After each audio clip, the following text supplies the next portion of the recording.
We all know about the OceanGate Titan implosion of June 2023, but in this video, we're going to talk about whether or not the business model ultimately doomed OceanGate more than the experimental hull. Let's get to it. So looking at the business model, we're going to ask questions like, did they need more equity investors? Did they need an exploration partner? Did they need perhaps more of a model where there was a billionaire investor behind it which just had unlimited funding, instead of having billionaire passengers willing to pay large amounts of money? We're going to look to see whether or not the actual operation of the business was founded too much on greed and ego. And let's also look at whether OceanGate had enough funds to meet their R&D needs to put the business model on a trajectory before trying to make a commercial operation out of their business, and to see whether or not the balance between a risky venture and high ambitions and exploration was just incompatible. Another factor we'll look at will be the cash burn of the business, and to see whether or not it was under any stress. So some of the other questions I really want to get into are things like whether or not an experimental operation can actually be a successful business model at the same time, or whether there's a time lag that you need to have in the phase of making an operation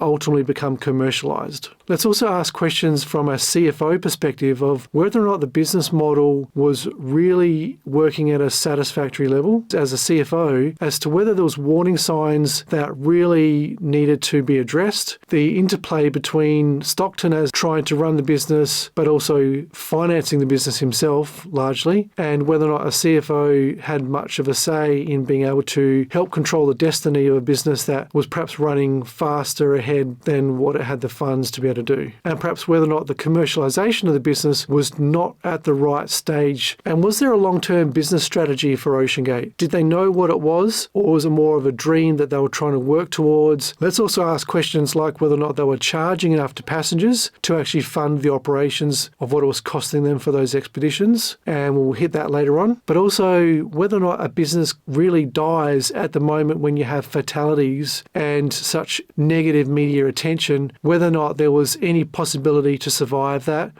OceanGate went through around about 5 different phases as a business venture. And let's go back all the way to the start, the very first phase, the origin or the startup phase. And really this is the years before 2009. Stockton Rush inherited quite a sum of money. He came from a wealthy family, and by the time he had that wealth, he then moved into technology-related businesses and reportedly built up that to a larger amount. Rush had received a Bachelor of Science in Engineering as a degree with a major in aerospace engineering from Princeton in 1984 and an MBA from University of California in 1989. At some stage, Rush had identified that the undersea exploration was a underserved market, and in his opinion didn't warrant that it was a dangerous activity. After getting his MBA, he moved to Kirkland, Washington. It's 11 miles from Seattle, and he went there to manage a company. He spent a lot of time in and around the Puget Sound in the following years doing things like scuba diving. He then took his first excursion in a submarine in 2006. Now, somewhere around 2007, he began exploring the idea of founding his own submarine company, and he commissioned a marketing study that concluded that there was a demand for underwater ocean tourism. And also, around about 2007 era, he also tried to buy Steve Fossett's submersible vehicle after Fossett died, but apparently he was unsuccessful with that. So now we move into the next phase, which is really the concept phase of the business.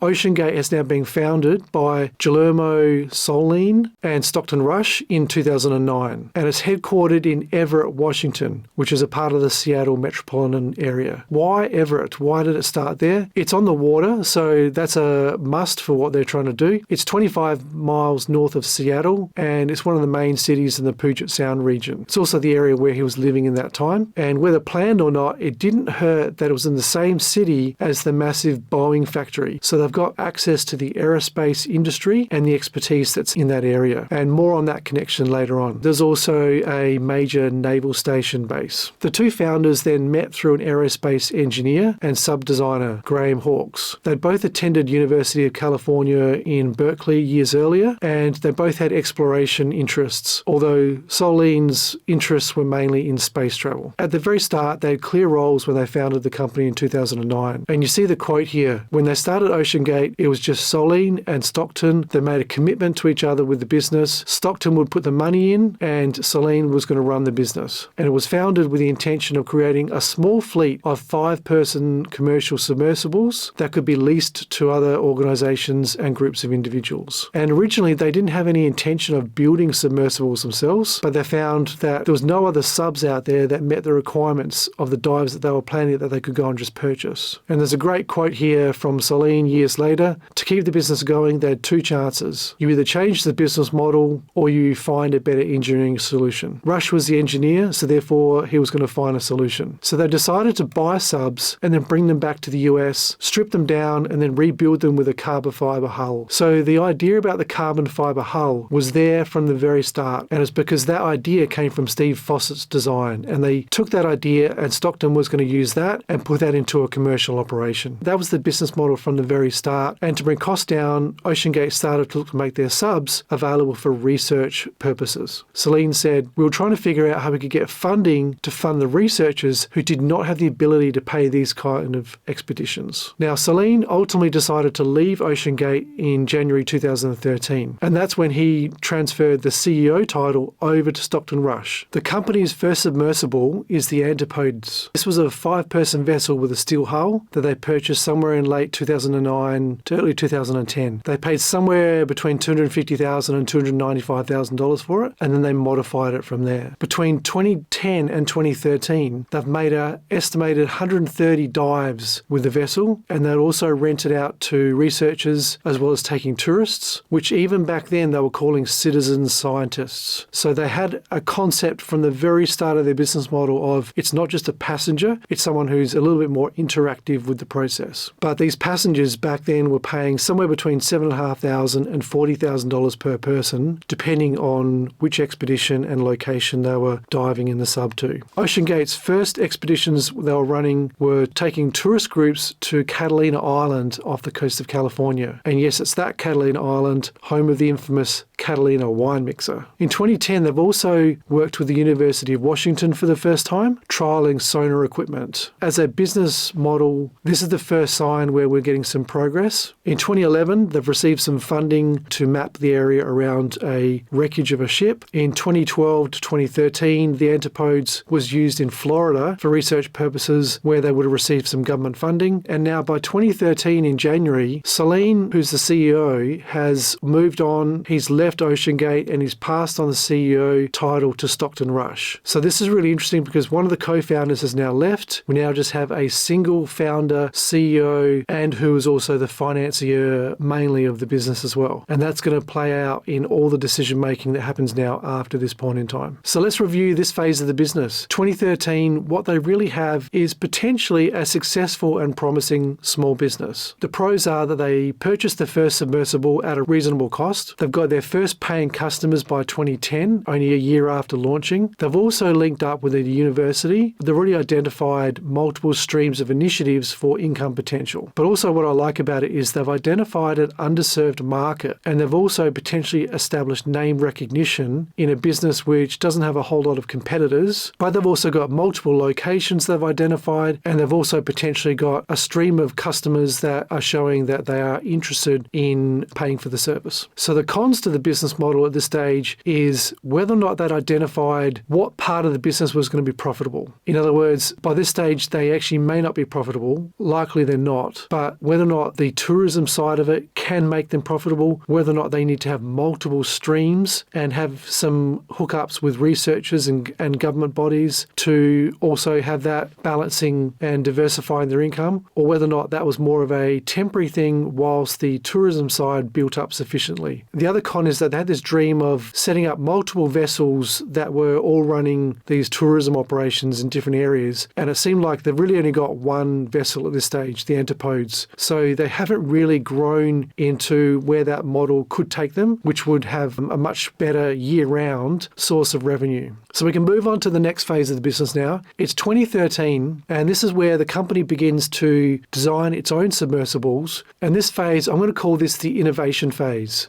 It's really where Stockton's tapping into his engineering expertise, and they've also established a far grander entrepreneurial ambition for the business. So in the innovation phase, they need a new vessel. And the first custom-built submersible is the Cyclops 1. And it was done as a collaboration with the University of Washington and Boeing. And remember, Boeing is in the same area as Everett, where OceanGate is based. And remember, Stockton always wanted to use the carbon fiber design, but instead they bought a 12-year-old vessel called Lula. They took out the steel hull and they used it to make the Cyclops 1 vessel. It was completed and then launched in March 2015. Somewhere around this time as well, the University of Washington's Applied Physics Laboratory has signed a $5 million research collaborative agreement with OceanGate. Now, in 2023, they later claimed that only $650,000 of work was actually completed based on that contract. But if we go into the funding mechanisms, OceanGate have tapped into a multi-million-dollar source of potential revenue. In some ways, that's a very clever way to do it because they need to develop a custom submersible. It's going to be a very costly exercise, and they've tapped into a partner where some of the design, being with the university and Boeing, can leverage into some of that expertise and potentially not have to take on all that engineering type of work themselves. So the business model pros now in the innovation phase is that the strategy of the business is now aligned with the expertise they've got, as well as where the company's vision ultimately wants to take them. Also, they've developed their own custom submersible, and they've done it successfully. In addition, they've also expanded the industry partnerships over to Boeing as well, although later on, 2023, not surprising, Boeing start claiming that they never formally had partnerships with OceanGate back at that point in time. Allegedly, they were accessing some of the engineering expertise and staff at Boeing to provide critical design and feedback on the design to OceanGate. The business model cons at this stage, they've only got one submersible, which can only work in one location at a time. It's going to have a lot of limitations in terms of how much income it can bring in and how much of the year it can operate in. I'm also going to flag the warning signs here. Former CEOs left. Stockton is now the CEO. He's the main financier of the business, but he's also the person who has the final say on all the operational and explorational matters that they're doing, as well as being an expedition leader and submersible pilot of the craft itself. And there's an example there where they went on exploration to the Andrea Doria in 2016. Stockton crashed into the shipwreck. So we've got the person who has the final say over everything and is also showing the signs that they're not going to listen to anyone that is not going to be going on their path of thinking. The other warning sign I want to flag here is they really started designing the hull with a solution first rather than solving a problem. So the problem was deep sea and pressure resiliency and how to operate a commercial business that would make use of vessels that could operate efficiently, cost effectively, but also ultimately make a profit. But what he did was he took the idea of the carbon fiber hull design, which was from Steve Fawcett, and he wanted to make that into a commercial solution. Maybe he wanted to engineer and show that it could be done. He wanted to say, how can I use this technology and be the first person to implement it in this type of business industry? That's then more of a scientific quest as opposed to a commercial business quest. And the other thing to note is while the concept phase of the business had the antipodes which had a depth capacity of 300 meters, when they designed their own initial sub, the Cyclops 1 had a depth of 500 meters. So really it's still playing very much in the shallower territory of where they can access. And we're going to contrast this significantly with what the next phase is, the commercialization phase. And this is where they're going to now design the Cyclops 2, it's going to be known as, and eventually it's going to be renamed as the Titan. This phase starts in late 2016 when they start ordering titanium components for it. And they also had a contract that they put out to Spencer Composites in January 2017 to design and build the cylindrical carbon fiber hull. So with a contract in January 2017, by April 2017, Stockton is now quoting that the submersible is going to be ready by November 2017. Let's remember that date because he's thinking it's going to take less than a year to design and manufacture a custom submersible that's going to take what they could do before going to a depth of 500 meters to this new version, which is going to go to a depth of 4,000 meters, and they're going to do it within a year. We'll come back to that in a minute. And it's probably worth noting that the depth capacity for the Cyclops 2 of 4,000 meters seems to be specifically designed about getting to the Titanic, which is sitting in something like 3,800 meter depth. So he's really identified that the Titanic is the goal. But in terms of the business model, he'd also quoted in 2017 that even after the demand for high-paying adventurers to go and visit the Titanic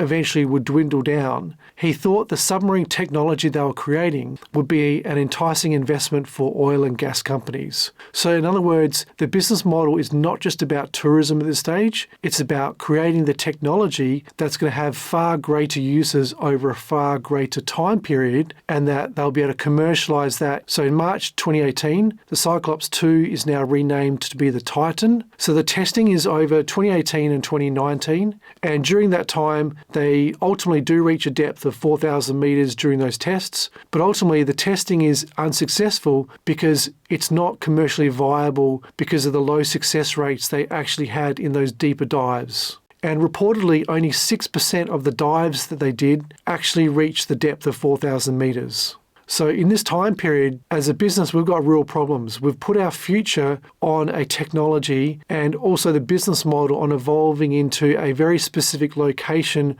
of where we want to take people. And we don't have a commercially viable technology that's actually going to be able to achieve that. So at this point in time, we're probably going to start getting quite worried. But another thing happened back in April 2017 that concerns me, which is that Stockton had started to promote the Titanic expeditions very early on when they were actually just in the very early design phase.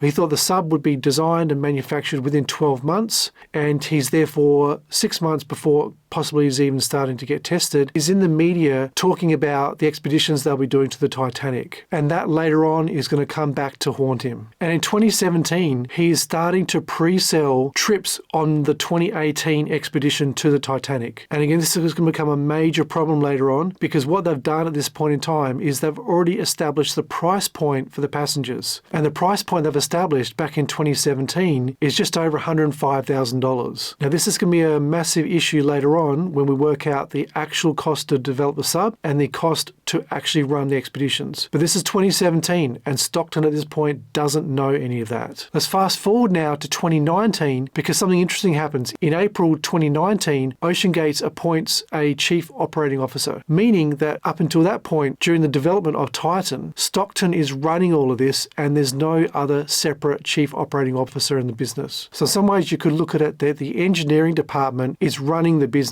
and there's no other oversight that's bringing all these factors in from where the money's coming from, where the development costs are, where the future sales potential is for bringing in revenue and attracting customers. Stockton is wearing many of those hats himself, and they're also failing to deliver on the technology that they think is going to be successful. So let's fast forward to 2020, and we all know what happened then. OceanGate applies for and receives a PPP loan for $450,000. And that's based on, at the time, them having 22 employees, and that loan was obviously then later on forgiven. So they've now got at least some revenue for that year. In 2020, they're still doing testing, but at this point in time, they're getting much closer. In 2020, they've now started planning for the initial Titanic expeditions, and they will happen in 2021 for the first time. Initially, they started planning that they would have 6 expeditions to the Titanic in 2021, but in reality, they only actually had 1. And in 2022, they also only had 1 expedition there. But in 2021, they've also now reset the price for those expeditions to $250,000. So now let's look at the revenue that the business has taken in over the years. As a private company, it's obviously hard to tell what their exact income was over each of those years, but at least in the SEC filings, we can see in some of the early years, in 2012 and 2013, they'd flagged they had less than $1 million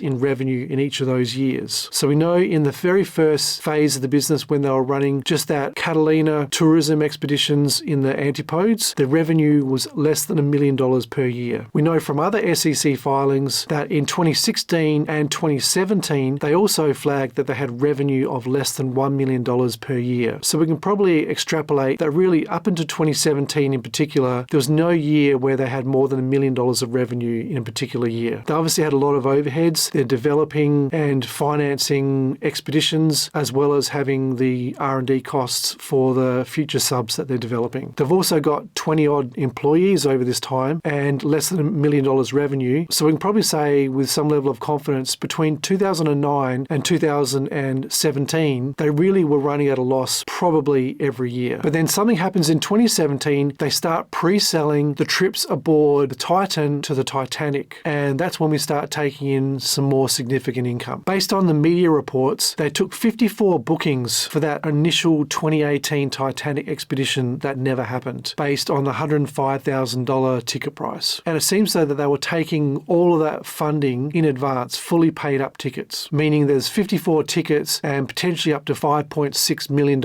in revenue that they've taken in over 2017, 2018. So what they did with those funds between 2018 and 2021 is hard to say, because if we look to see how many dives they actually did, in 2021, they did 6 successful dives on the Titanic expedition, which means at 3 passengers per dive, they had 18 potential paying passengers. In 2022, they did 7 successful dives to the Titanic, meaning a maximum of 21 paying passengers. And OceanGate in 2022 claimed they had 28 passengers. Whether or not all of those were for Titanic or whether there was also another side mission that they did is also possible. And then 2023, the first mission they held for the summer in June was the Doomed mission where it imploded. So they only took in potentially 3 tickets worth for 2023. So on record, we've got 13 successful dives to the Titanic and a 14th where it imploded and it was the death of the business. But if we go back to the overall numbers for how many dives they did, there was 91 dives they did in total in the Titan and 13 were successful. So that gives us a 14% success rate. The business model is based on having a very high paying customer, but with a very low success rate of that customer actually getting what they've been promised. So the business model here really is a problem. Even if they had a safe vessel, what they don't have is a success rate that might warrant a good steady flow of business. There also seems to be a number of the dives where potentially they had journalists and other people on board that may not have been paying customers. So how many people actually paid $250,000 even on the 13 successful dives is quite hard to know, but I suspect it's actually less than the 39 maximum people that it could have been. And the other thing is 54 people made bookings back in 2017, 2018, but many of those people obviously never took the dive, and whether or not they were refunded or not, that's another interesting question. So the commercialization phase for OceanGate really ran between 2017 and 2023. Commercialization really because it's where they started reaching for where the revenue model was going to tip the balance and start being a profitable business. But at the same time, the commercialization of the business was completely wrapped up in the carbon fiber hull technology. These are the two things we actually don't want connected. We don't want the success of one to be completely dependent on the other because the technology and the science wasn't there quickly enough to rapidly evolve into the commercialization and the profitable phase of the overall OceanGate business. So let's now look at the pros and cons of this phase. OceanGate really have the market wrapped up. There's no one else offering commercial trips at that point in time down to the Titanic. The Russian subs that were doing it years earlier really stopped going down to do it around about 2005. They have this market opportunity that no one else is competing with them on. They know who their target customer is because they've identified high net worth people that were into either of a venture or that have a real passion about the Titanic. And in 2020, Stockton himself said that half of his customer pool was Titanic obsessives and the other half were big spending travelers that were drawn to things like space tourism and other big budget sort of ideas. The other pro is back in 2018, before the first planned Titanic expedition, they had 54 bookings and paid customers when they didn't even have a vessel that they could show had even gone to this depth and had even done this mission successfully, let alone in a commercial way with customers, which just showed that the market potential was real and that they had an opportunity to fill that demand. The other pro for this phase is that they had invented a method to get the submersible from shore out to the launch site, and it was by towing it behind one of those big ships ships where they could launch it a lot easier and quickly and a lot more cost effectively,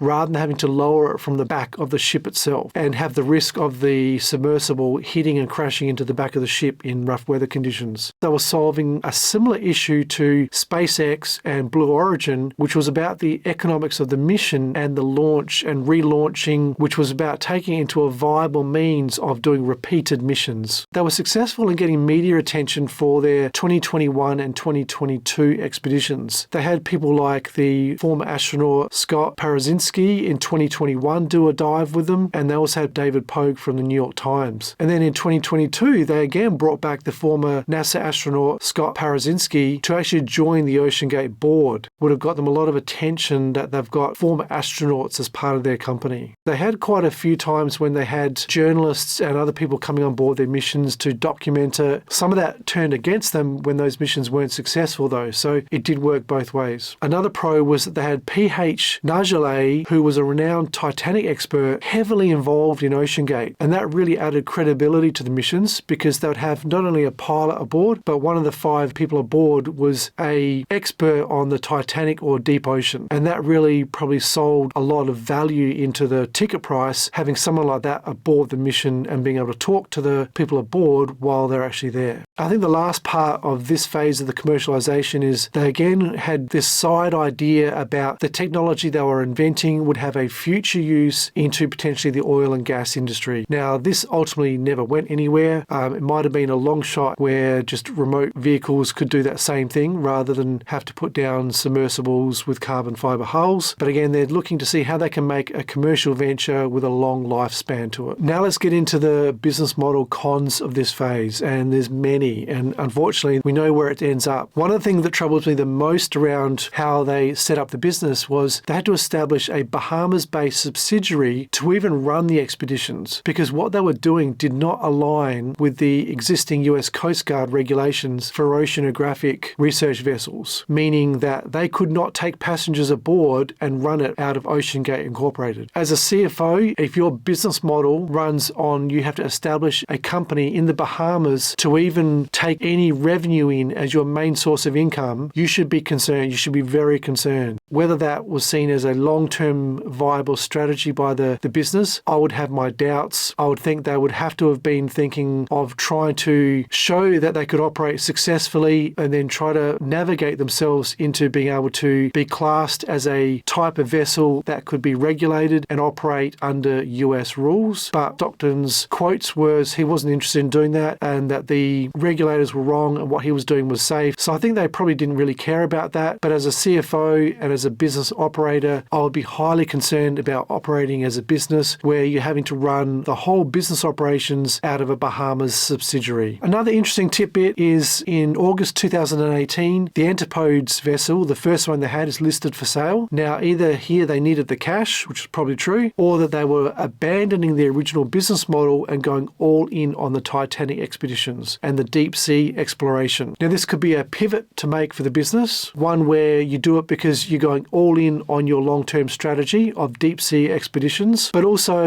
it potentially took away an income stream where if that was a profitable part that could just keep running every year, that could help offset some of the costs of further exploration and development of their main vessel, which was the deep sea vessels. The other con, as we said before, Cyclops 1 could go to a depth of 500 meters. Titan is now going to 4,000 meters, meaning deep sea was never their expertise. They never had any experience in going to that sort of depth. It's really the equivalent of something like, say, Boeing going and starting making rockets, or Tesla pivoting to start making trains. They had no experience with what the costs were going to be involved and what time frame would be needed to make the technology to do it in a safe but also repeatable fashion so that these vessels could be doing missions after missions over a period of years. And of course, we mentioned before, they started selling the trips to the Titanic in 2017. The first expeditions didn't happen until 2021. Titan. So already you've got a very aggressive strategy before you had a vessel that you knew could do it. You took far longer to develop that than what you thought. You've now got people that have put down deposits that can't go on the trip for 4 years. Even Tesla only puts deposits down on vehicles, not fully paying for vehicles. I hate that model. I hate the idea of having high-paying customers that are waiting for 4 years or more, and some of them obviously never even took the trip they paid for. Clearly, they were taking the funds for those trips to actually just develop the vessel in the first place. And this business model is terrible because as soon as you run out of people that are paying in advance, you now can't do any more development. And that's the problem they ran into. If you run out of financing on your own equity basis and you need your customers to pre-fund your R&D, at some point that will dry up. And it did, and that's where we've got shortcuts coming into it. The other major issue at this time is the equity funding they're going through is largely based on insiders and Stockton Rush himself, who are all the investors in OceanGate. We're not attracting other people who have bigger wallets and who want to be part of the experience. The equity, whether deliberately or not, is being kept very close and in-house and may have actually tapped out. Another concern is how many missions to the Titanic did they think they could do a year? They were launching them in the June, July, summer months. Obviously, they're looking to see, based on weather, how many times they can run a year. But when they pre-sold 54 bookings for 2018, they seemed to think that they could run a whole lot of missions at once. That 8-day expedition probably meant that they were going to have 5 to 6 launches, and therefore, maybe 15 to 18 paying customers per expedition, and then they would run perhaps multiple of these 8-day expeditions over the course of a season. So when they pre-sold 54 2018 expedition trips, I think they thought their business model was going to be vastly different from what it ended up being. And in 2023, it's even stranger that they only took out 3 paying customers. So somewhere between 2018, the vision of what the model looked like, and what they were actually doing in 2023, something had dramatically changed. So let's go back to the passenger price. In 2017, it was quoted as being $105,129. And Stockton even quoted this as being based on a inflation-adjusted price of the Vanderbilt suite, of the original first-class suite on the Titanic. I'm not sure where Stockton got that from, because the inflation-adjusted price of the Vanderbilt suite in today's dollars was more like $2 million, not $105,000. So we've underestimated the price of running the expeditions. I'm going to break that down. This is a really high-level estimate for what the 8-day mission to the Titanic would have cost for the OceanGate company to run. And it's really just a starting point, but at least just to show some of the breakdown of the types of expenses. There was a massive cost to actually hire the charter vessel. Literally half of the cost potentially is to have that, as well as the ship's crew and the ability to launch the submersible. Even if it's really just sort of a ballpark estimate, it can just show you that if you've only got 3 paying customers at $250,000 per person, at $750,000 revenue, really the whole expedition is really only just running at a break even or marginal profit. But depending on whether they had multiple different groups that they could do expeditions of, that's when they started to make some actual money from the venture. And we've also dramatically overestimated how many launches and how many paying customers you can take out on each overall mission. Somewhere before 2021, they've worked out the pricing at $105,000 will not work. They can't dive that many times, maybe because of the 14% success rate of actually a dive making to the Titanic. So what they need to do now is more than double their price. And $250,000 is now the new price for an 8-day expedition to the Titanic. But I think even then, they may have got it dramatically wrong. If you're taking a unique experience where you are the only company providing it, and you've got a failure rate where you may need to make multiple dives on that 8-day trip so that those paying customers actually get down to the bottom and see the Titanic and make it back up to the top. If your target market is high-paying individuals and you can only offer a limited number of seats, maybe you need to make the ticket price $1 million so that they then had profitable funds left over that they could then keep returning back into the R&D phase, but also because you needed to be highly profitable so that after a certain number of dives, you could replace the vessel with a new version. Titan 1 should have been replaced after a certain number of dives with Titan 2 and then Titan 3 and so on. Even if the technology was successful, what it wasn't going to be able to do is sustain 100, 200, 300 dives down to the Titanic at 4,000 meters. It wasn't going to sustain that, and we needed to have a way of replenishing the vessel itself, not repairing, but actually actually replacing. And that wasn't going to be possible by charging $250,000 a ticket and having only 3 paying customers. Which brings us to something even stranger that I found, which is in April 2023, the OceanGate website was still advertising that there was available seats on the 2023 expedition to the Titanic. So where did all this pre-existing demand, these 54 people that originally paid, not all have taken trips, and any other demand that's come in from 2019 to 2022, we get to 2023 and the expedition hasn't sold out. Whether or not that means they would have taken another 3 paying customers and then had 6 aboard, but for whatever reason, they only had 3 aboard. And I'm really concerned by that stage, where is the demand for the trips if we can only take 3 paying customers out? And I'm concerned about whether or not it was that some of the negative media attention from 2022 about the trips where it was noting a lot of the failures that happened with the equipment on board, abandoned missions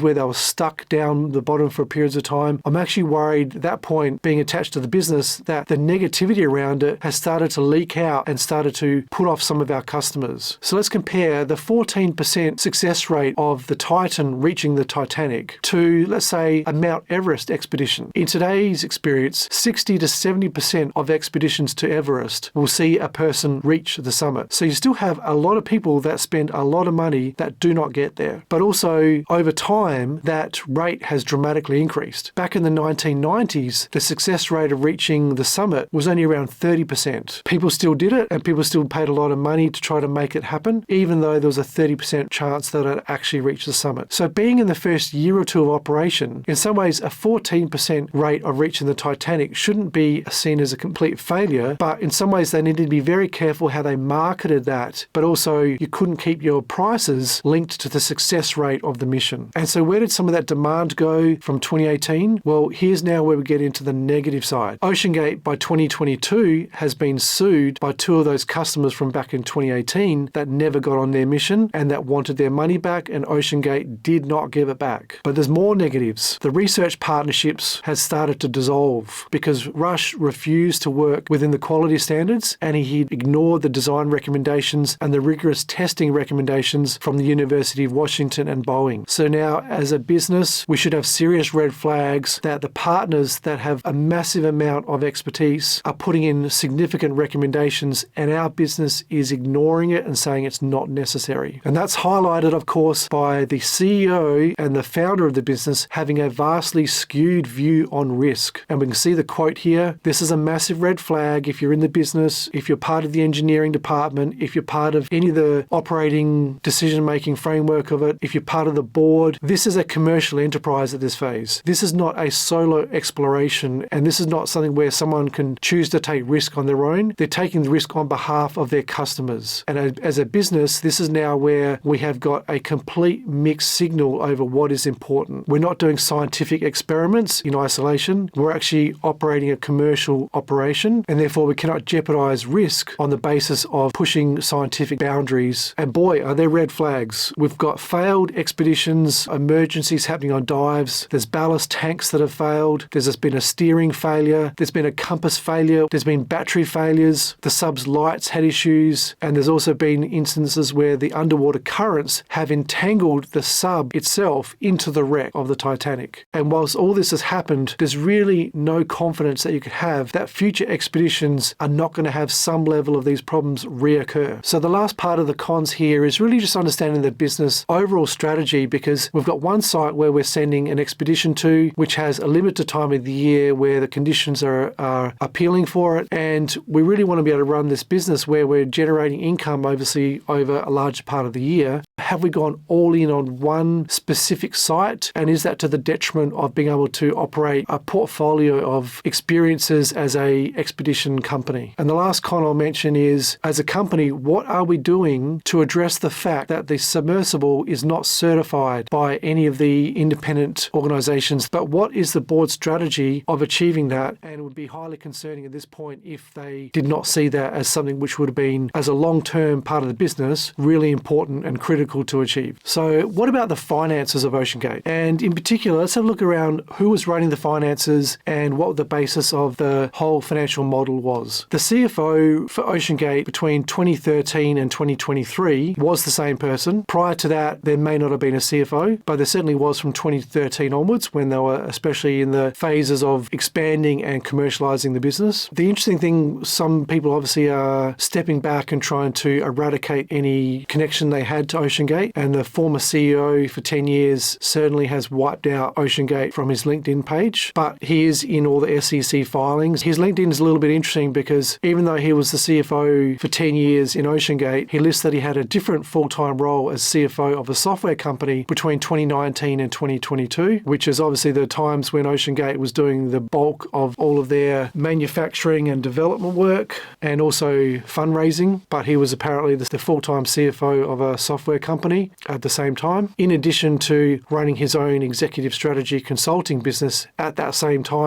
but he was the CFO for OceanGate. I'm a little concerned if the CFO has multiple jobs at the same time, multiple full-time jobs. I'm not sure how someone really could possibly do that. But let's look at the funding over that time. OceanGate had attracted over $27 million in investor funding, and that split approximately $22.8 million in equity raised and $4 million in debt that was raised. Much of that has supposedly come from family and friends of OceanGate's leadership. There are some estimates that have put Stockton that he'd put in $8 million of his own funds into OceanGate to develop the submersibles. So let's do a review of the SEC filings, which showed how they raised that $27 million and over what time periods. The first they did was September 2012, and that was back when they had $1.7 million raised, and they did that from a total of 10 different individuals. The maximum was $3 million, but they never raised that. Whether or not they needed more at the time, it's hard to say, but they only raised 1.7. But then it was only a year later, in December 2013, when they then put in a filing to raise up to $10 million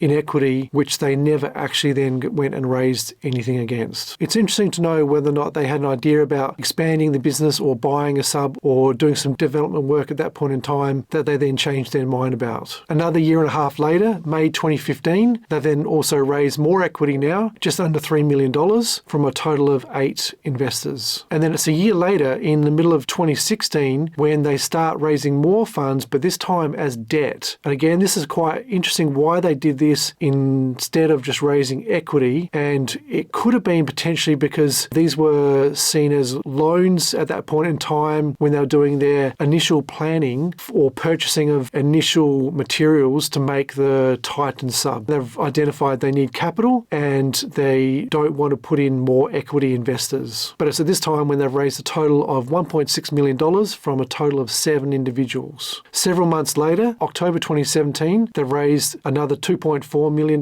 in debt, and that's the last time that they'll issue any debt. Yet it's only a couple of months later, in December 2017, when they put another filing in to raise up to $5.1 million in equity, which they then never actually raise anything against. Another year and a half later, April 2019, they put another filing in to raise another $5 million of debt this time, of which they don't actually issue it. It is a little strange though, the amount of times that they put a filing in order to raise funds, whether it's debt or equity, and then they didn't go ahead with it. So that's quite fascinating in terms of why that happened. But if we move into January 2020, that's the last filing they did. It was at a time when they raised equity, and they raised $18.1 million in equity from a total of 22 investors. But it's an interesting time because they've already done a lot of the development work. They've already pre-sold $5 million worth of tickets to the first mission, and they've also got another year and a half before the first actual expedition that's going to take place is. So why they needed $18.1 million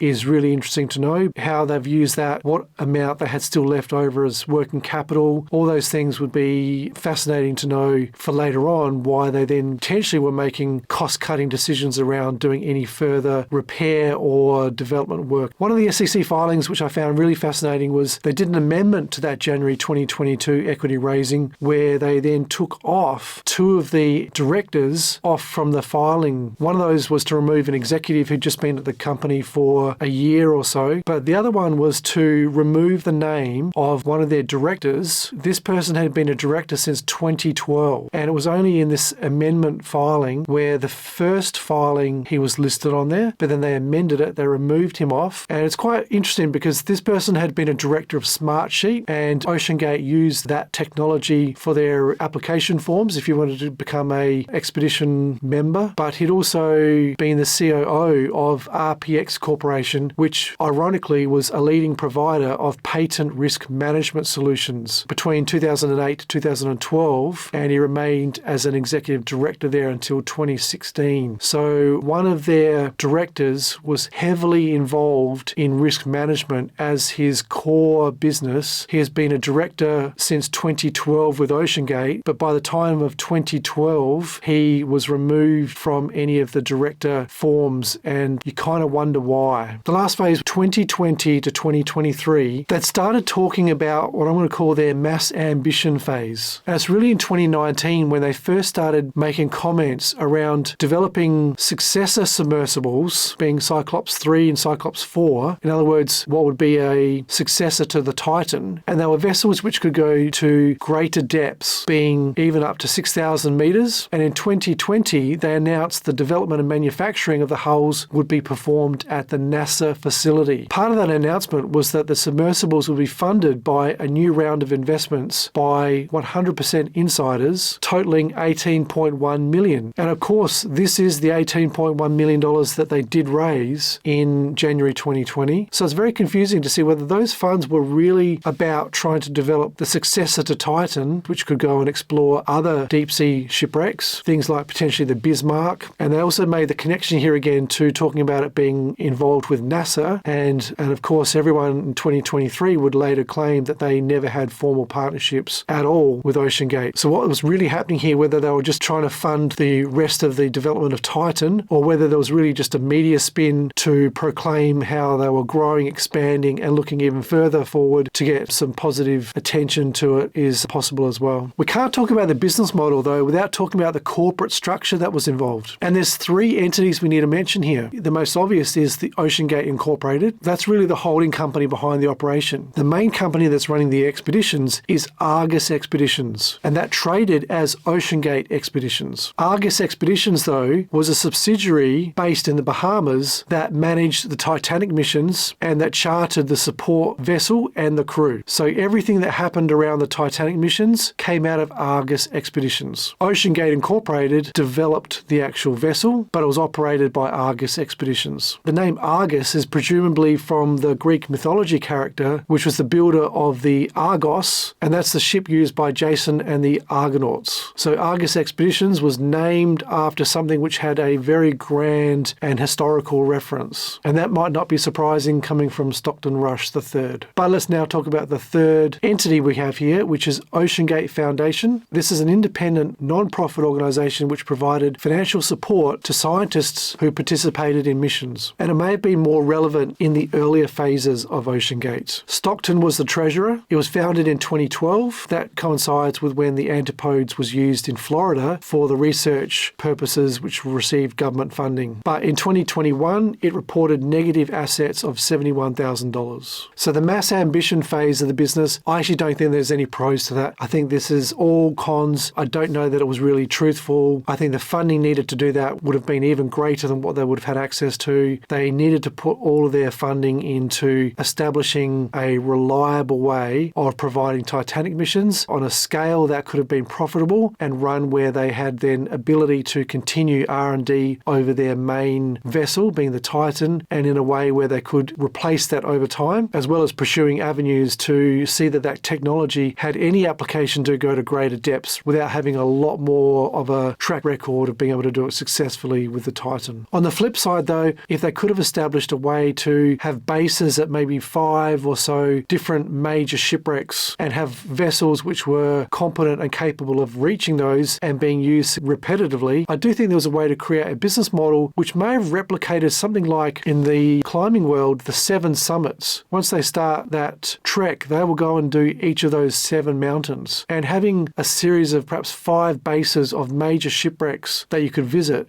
through the one company that could control that experience, I think there's something to that if they had the means of doing that, which would have provided a whole nother level where that business model could have eventually taken itself to. Now let's ask a really hard question. The 5 deaths associated with the Titan obviously destroyed the OceanGate business. It destroyed any confidence that a paying passenger is ever going to have of going into a submersible and going to a great depth, maybe ever again, or at least for quite a long time. And it really has just destroyed that whole business model. And it makes you think, well, why do some other businesses and some other industries not have that problem? And let's look at it from this way. Tesla creates vehicles and have an autopilot feature. Been a reported 51 deaths to date between 2015 and 2024 from Tesla Autopilot. Yet that hasn't stopped that business from growing and having vehicles on the road, hasn't put governments in a position where they have banned the software, and there'll be more deaths from it probably in the future. Every year there's 5 deaths from Tesla Autopilot, and it hasn't stopped Tesla whatsoever. And something like NASA even, there's been 20 astronauts that have died either from incidents in space flights or in the preparation for space missions. And NASA still has a $25 billion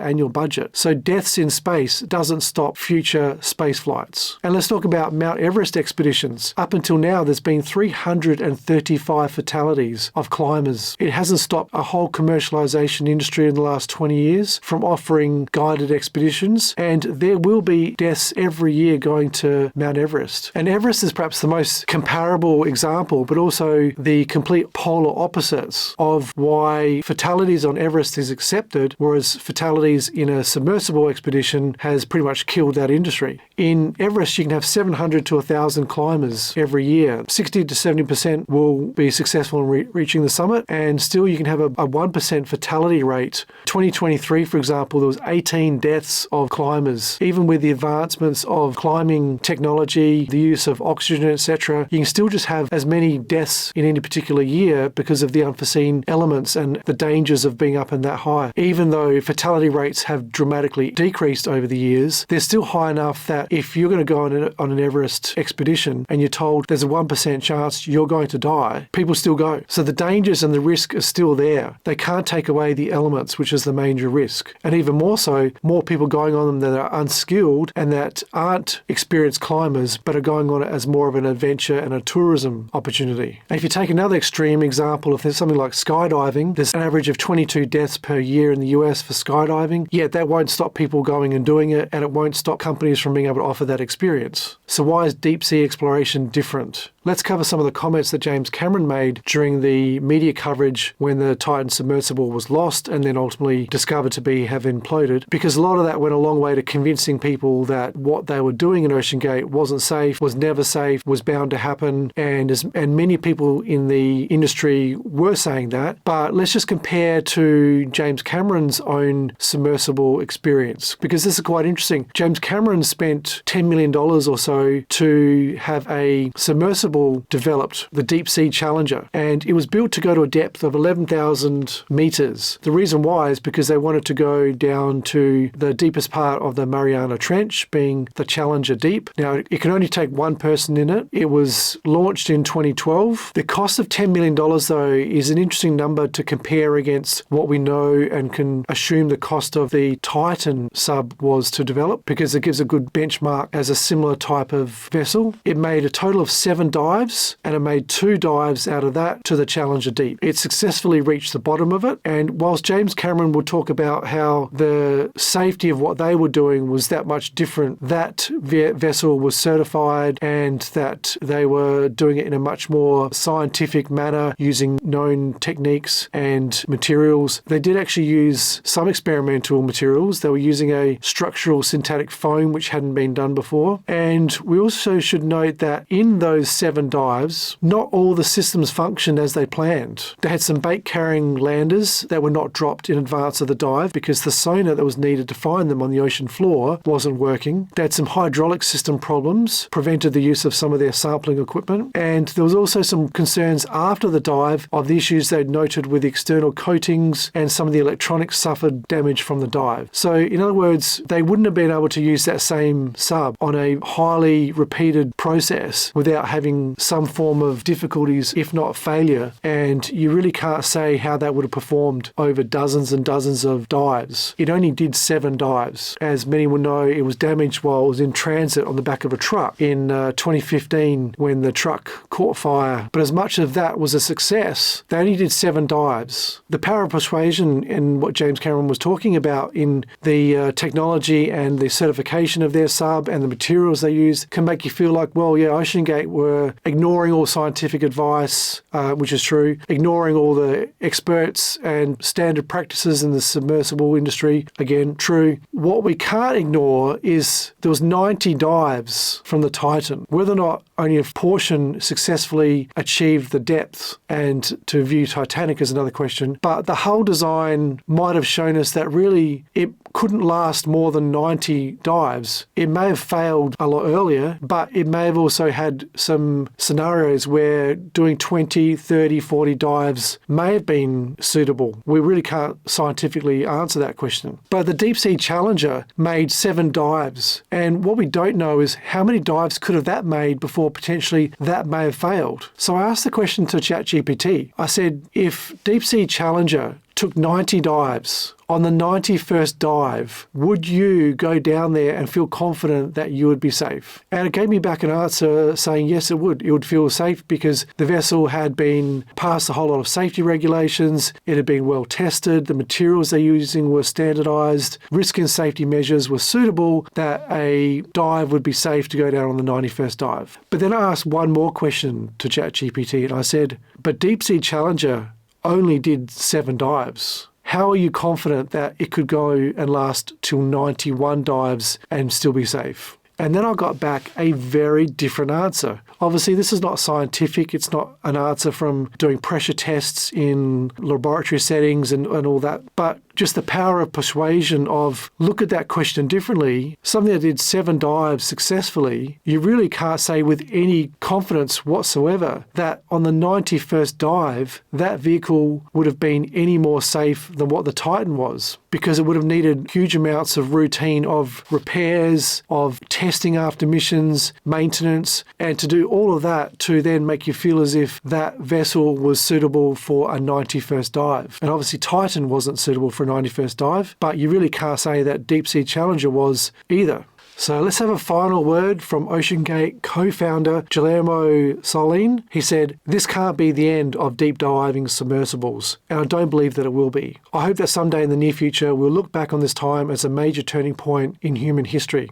But I would add to that, whether or not deep sea exploration can coexist successfully with commercial ventures might be a tougher ask than merely getting back to the most famous shipwreck of all time. And in relation to the business side of it, I think the difficulty here is you need to see that there's an exploration phase, and that is often vastly different in the timescale to when the actual business plan and the commercialization can happen. So really the business model, it was viable for the first 7 or so years of the company. And really what killed it was that they went all in on goal of getting to the Titanic at a depth that was out of their reach to make a reliable enough vessel that could be tested over and over without failure. Maybe it was just luck where they got 90 dives without major problems. Maybe the 91st dive was bound to happen. Maybe it was lucky that it didn't happen on the second dive. They needed to have a way to grow into that on a slower level, or in a way where they could actually develop those partnerships with Boeing and the universities where they could test this technology over a longer time period, and maybe even in a way where they needed to bring in another person who had a far greater pool of funds that they could access. Stockton was the sort of person who wasn't going to do that. He wanted to be the face. He wanted to be the engineer, the inventor, the founder, the pilot. He wanted all those roles, the explorer, and he wasn't going to pass any of those over to someone else, but he also couldn't bankroll it himself. So were they doomed?